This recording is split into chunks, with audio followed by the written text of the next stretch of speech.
How's everybody today? Good. After looking at the last game, I felt like our players did a really good job of competing in the game, executed really well, probably the best we played overall all year long. I think everybody was sort of unified in the fact that this was one of those trips where everybody was accepted a challenge to defeat the opponent, and that was their focus, and that's why we made the decision to, on offense and defense, everybody that played in the game really was the player of the game because everybody bought in and did exactly what we wanted to do. It's great that Damien got recognized as SEC player, offensive player, and Ross, offensive lineman. Those are great honors, for those guys, and hopefully we can build on some of the improvements that we made, continue to improve as a team.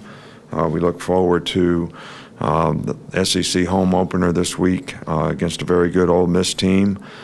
This is a team that has, beat us twice, 2 out of the last 3 years, and we played some really shootout kind of games with them. And, they've had 2 really good wins this year, and 4th nationally in passing, make a lot of explosive plays, really good quarterback, probably the best group of receivers collectively we played against all year. Very disruptive on defense in terms of the way they play, create a lot of negative plays and tackles for losses. So it's going to be important that, we do a good job of communicating and try to minimize that as much as we can. So this will be a real challenging game for us in a lot of different ways, and we'll try to do the best we can to get our players ready to play even better this week. Okay, we'll start here with Chandler. Ole Miss has a new offensive coordinator, Phil Longo, who had a lot of success at Sam Houston State, throwing all over the field. What have you seen from his offense, and kind of a follow-up?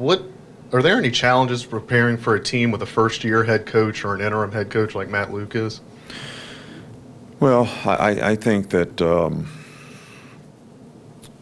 we have a lot of respect for the coaches who have been at Ole Miss. We also have a lot of respect for Matt Luke and his capabilities as a head coach and the way their team is playing right now and the success that they've had so far this year. I think the offense is a little different than what it's been in the past. Certainly make a lot of explosive plays, lots of RPOs with all the runs. Very, very challenging offense to try to defend. Everybody's got to do a really good job in this offense, I think, to be able to execute the way you need to, not to give up explosive plays, as well as to be able to stop the run, control the quarterback. This is a very, very challenging, spread out, very good skill player, very good utilization of their skill players, offensive scheme that their new offensive coordinator employs. Back middle with Cecil. Coach, there's been a great deal of conversation over the weekend about politics and football. How do you handle that with your players, and what, if any, are your opinions on the?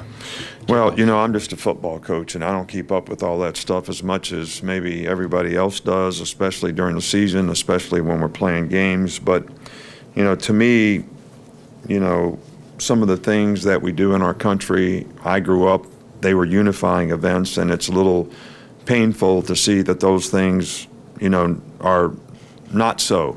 And right now, but I also respect everyone's right not to be censored in terms of the way they express their beliefs. So I'm just a coach. I don't have the answers to all the questions. I know that most good things come out of love and respect and compassion and unifying people, and most bad things come out of hate and dislike and deceit, and hopefully we could sort of focus on the above, not the below. Go back over here on the other side with Ralph. Get a mic right. Coach, to change the subject to Minkah Fitzpatrick, super versatile. How does his versatility come into play against a team like Ole Miss with the way they spread the field and use a lot of different receivers? Well, I think having guys like Minkah really in a game like this really helps you because there's a lot of matchup issues. You know, when they have 4 wide receivers on the field, you know, if you play 5 defensive backs, that's not really quite enough. If you play 6, maybe you match up a little bit better, but maybe have some other issues when it comes to other things that you want to try to defend. So, but when you have players like Minkah, it gives you the diversity to do some of these things, and he's very good at it because of his adaptability. He's smart. He can learn multiple tasks with minimal reps. So it's when you don't have players like that, I think that's when you really have lots of problems with teams like this. Come back over here, Charlie. What have you seen from Ole Miss as a defensive front, and what have you thought of the job that Freddie Roach has done coaching those guys up? Well, they do a really good job up front. They're very aggressive. They attack. They attack you up front. I think they use their quickness to their advantage. That's why they've created a lot of negative plays. They play hard, and I think that's always a positive reflection on the coach. Come back over here in the middle with Michael. You guys have outscored opponents 55-3 in the first quarter. What do you think is behind that? Well, I guess the first thing I would think of is teams well prepared, get off to a fast start. That's the first thing that I would think of. That we execute well in the beginning of the game. The big focus in the last game was not to start fast. There's 2 parts: start fast, finish strong. So the starting fast part we got right. The finishing strong part we hadn't gotten right. But I thought we got it right in the last game, and hopefully that's what it's going to take, you know, not to let good teams that have, you know, high octane offenses like this team and just quite a few other teams that we're going to play that have good quarterbacks and good skill guys. You allow them to get the ball enough, and you don't keep sort of pushing and being aggressive on offense. They end up taking advantage of it, get back into games, and score quickly on you with explosive plays. So that's going to be something that's important for us to continue to do. Back up front here with Mark. How would you assess how Damien's played through the first 4 games? Damien Harris. Well, he's player of the week. I mean, that's a pretty good reflection on.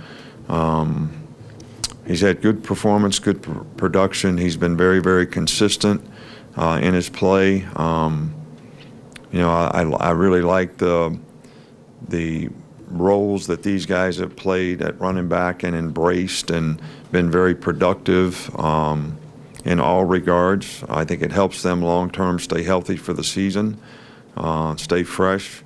And, you know, Damien's been our most productive guy so far. He practices well. He's well prepared. He's a good receiver. He's a good blocker. So he plays well without the ball, which probably goes unnoticed by most people, but is very important to the rest of the offense. Back on this side with John Cena. A 2-part question. One is how important is it that you guys are doing such a good job protecting the football and offense? And 2, how much of a credit is that to Jalen's decision making and then the ball carrier is just proper technique?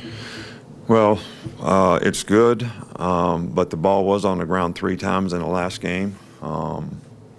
So they didn't get them, so we didn't turn it over.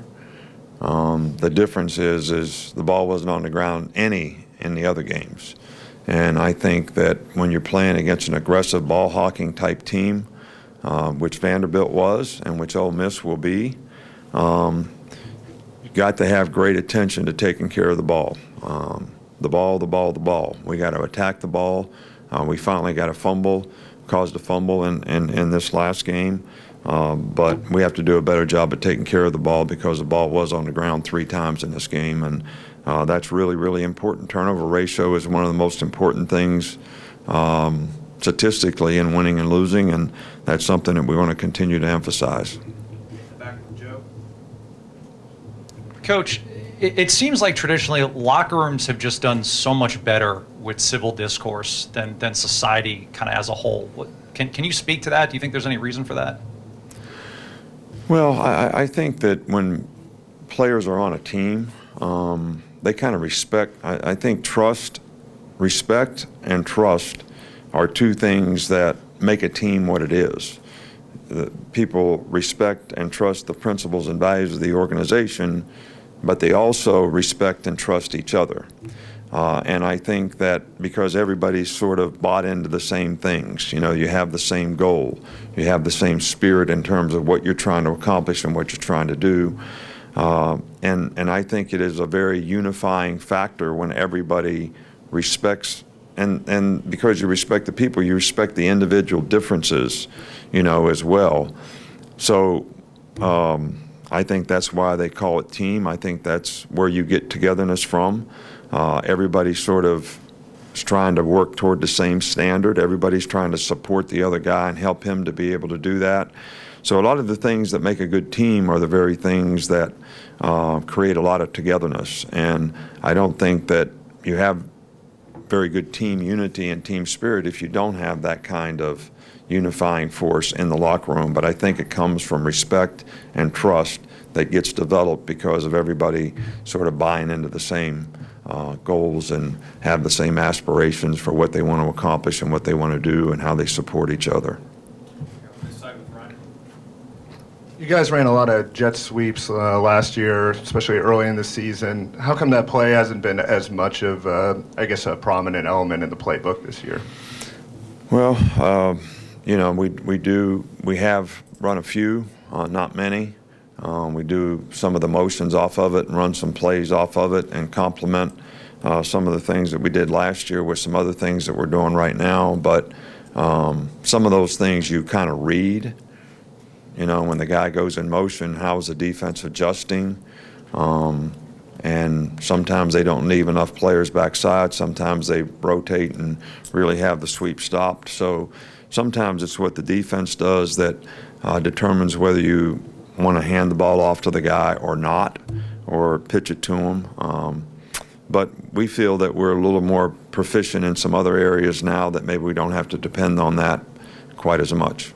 Last two, Alex and Joe. On your radio show last week, you talked about your altitude sickness and kind of how you were bothered by the way Colorado State finished. How has your opinion of this team kind of changed just in this last month, maybe since preseason, and your approach with the players as well?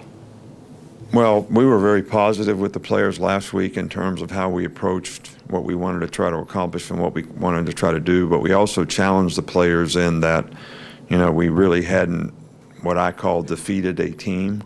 Winning a game is one thing, but defeating the other team is entirely different. And I felt that in this last game, it was the first time that we really did that, where we played for 60 minutes. We stayed focused on what we were doing. We didn't lose our sense of urgency or intensity at any time during the game.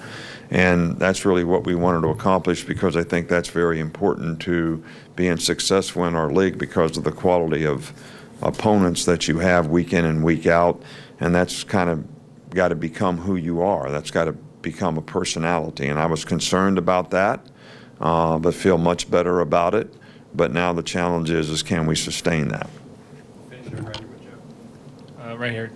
Nick, oftentimes during games, when the defense is off the field, you're communicating with Minkah on the sidelines. How does he take your communication with him during the game and then apply that directly onto the field?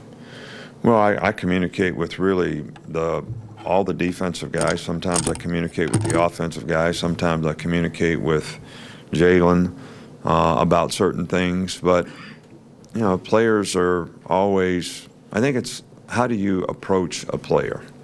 I never ever want to approach a player and have a player think that I'm disappointed in them. I think players sense that. I think it affects their confidence. I'm always approaching players on they did this.